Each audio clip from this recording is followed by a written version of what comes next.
Bonjour, je vais poursuivre mon cours de méthodologie. J'en arrive maintenant à la question des sources. La diapo que je vais commenter donc s'intitule Quelques sources utiles en GRH pour construire la revue de littérature. D'abord, le point le plus important à retenir, c'est qu'il y a une hiérarchie des sources. Il y a une hiérarchie des sources, c'est-à-dire que toutes les sources ne se valent pas. Il y a des sources qui ont une grande valeur et il y a des sources qui sont des sources douteuses. Donc il faut avoir en tête cette hiérarchie des sources. Et donc je vais présenter les sources en fait par ordre d'importance.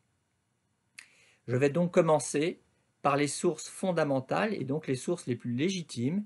Et puis je vais redescendre comme ça vers les sources les plus douteuses, les moins fiables potentiellement. Je commence par les revues scientifiques à comité de lecture dans le domaine des sciences de gestion, et plus généralement par toutes les revues scientifiques ou académiques à comité de lecture.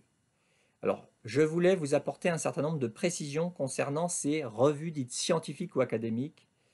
Ce sont des revues dans lesquelles les chercheurs proposent en fait des articles et l'article qu'ils proposent à une revue est systématiquement évalué par des experts sous le sceau de l'anonymat. Il y a donc un processus d'évaluation rigoureux qui permet de s'assurer de la qualité de l'article.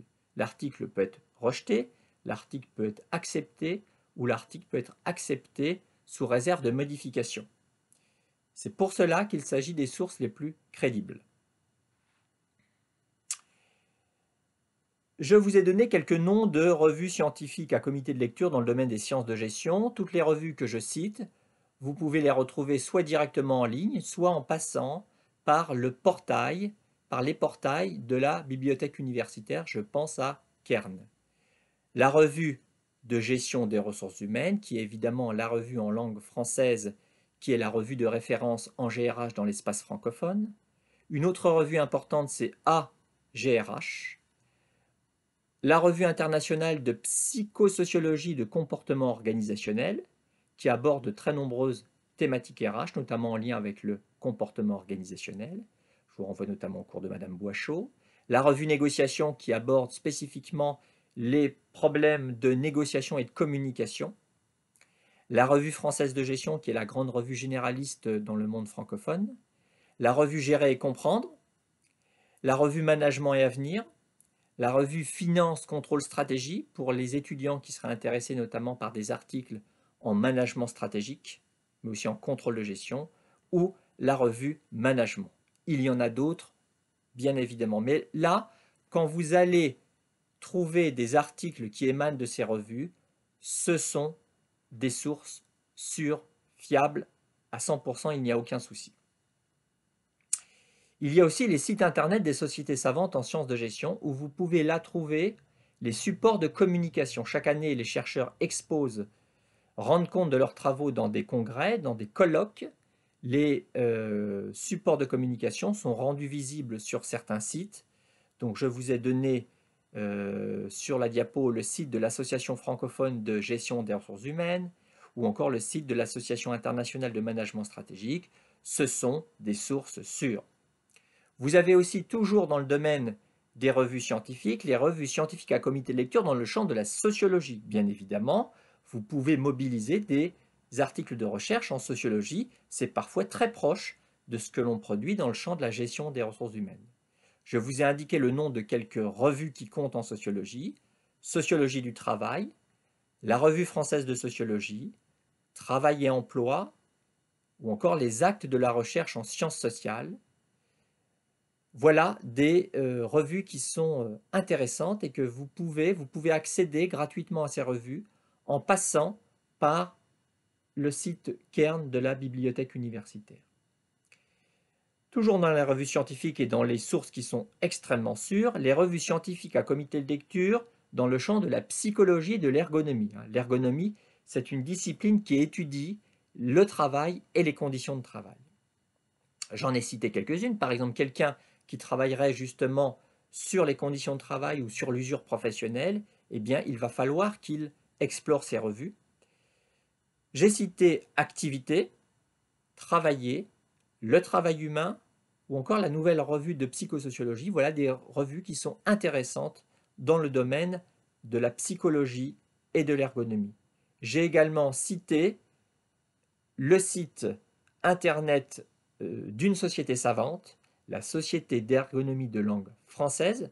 Vous pouvez accéder au site de la Société d'ergonomie de langue française et récupérer les supports de communication utilisés par les chercheurs lors du congrès de la SELF, la Société d'ergonomie de langue française, pour les gens qui seraient intéressés par des questions qui touchent aux conditions de travail. Les revues scientifiques à comité de lecture dans le champ des sciences de l'éducation, pour les gens qui réfléchiraient à des problèmes de formation, de développement de compétences, de formation continue.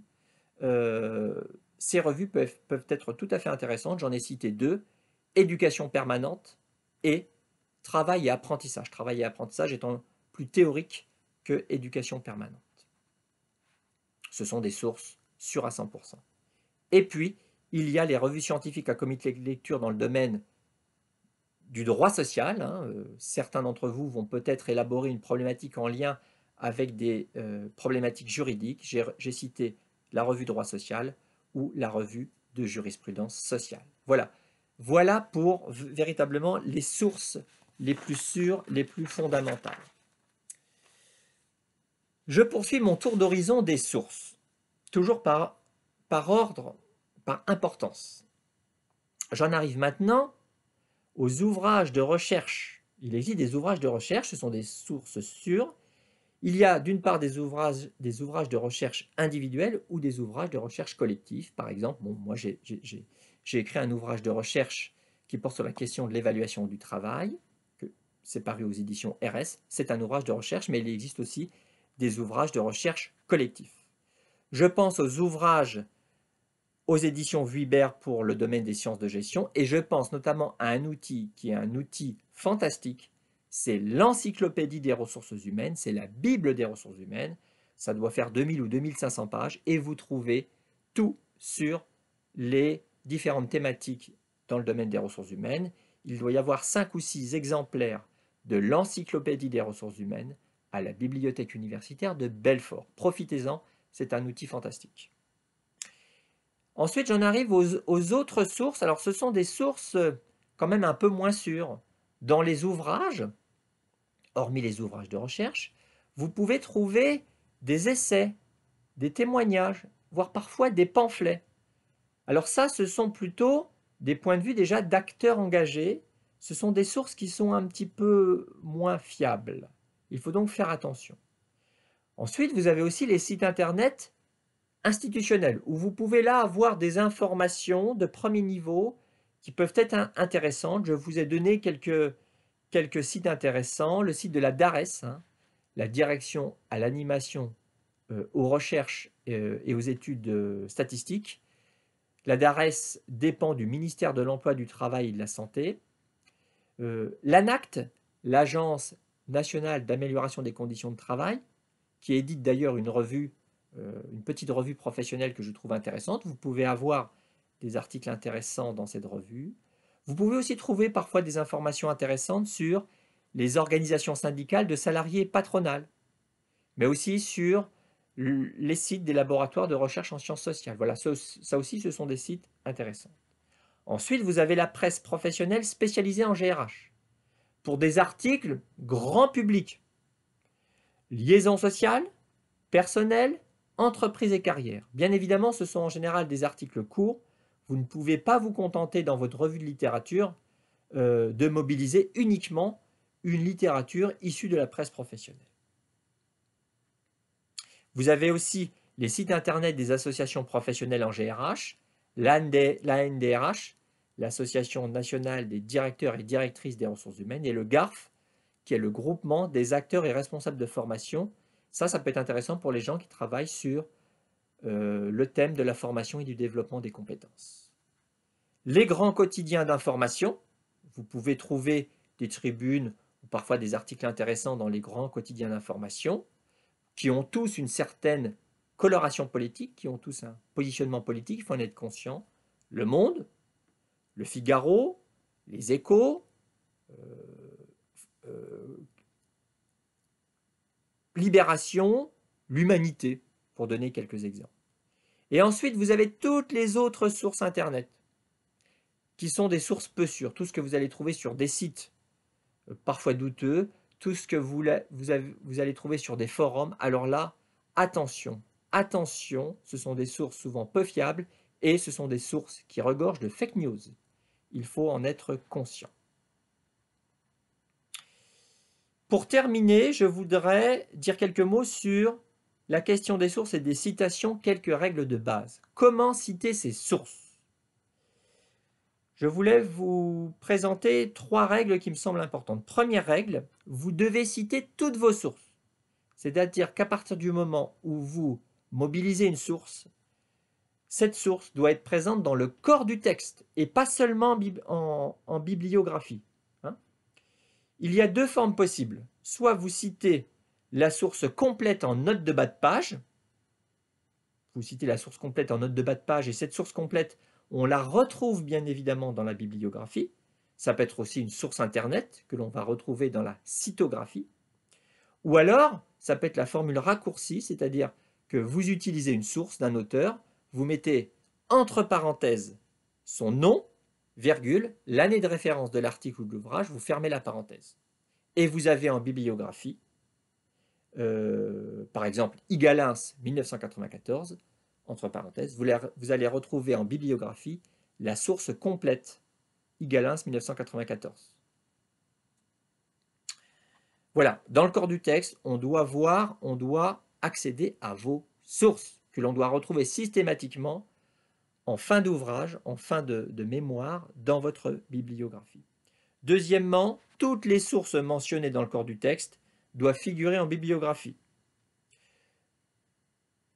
Je vous renvoie au tuto biblio de la BU que je vous ai transmis. Et puis troisièmement, les propos d'auteur. Quand vous citez des propos d'auteur, sans reformuler le propos d'auteur, eh bien vous devez mettre impérativement entre guillemets ces propos d'auteur. Il s'agit d'un copier-coller. Si vous ne le faites pas, il s'agit d'un copier-coller sauvage, ce n'est pas recevable. Donc à chaque fois que vous reprenez les propos de quelqu'un, texto, vous devez mettre ça entre guillemets, entre parenthèses le nom de l'auteur, virgule, l'année de référence et la page. Sinon, il faut reformuler. Vous pouvez tout à fait reformuler tout en citant vos sources, bien évidemment. Voilà les quelques règles de base à respecter concernant la question des sources. Dans la prochaine vidéo, je commencerai à vous parler du mode de recueil des données. Au revoir.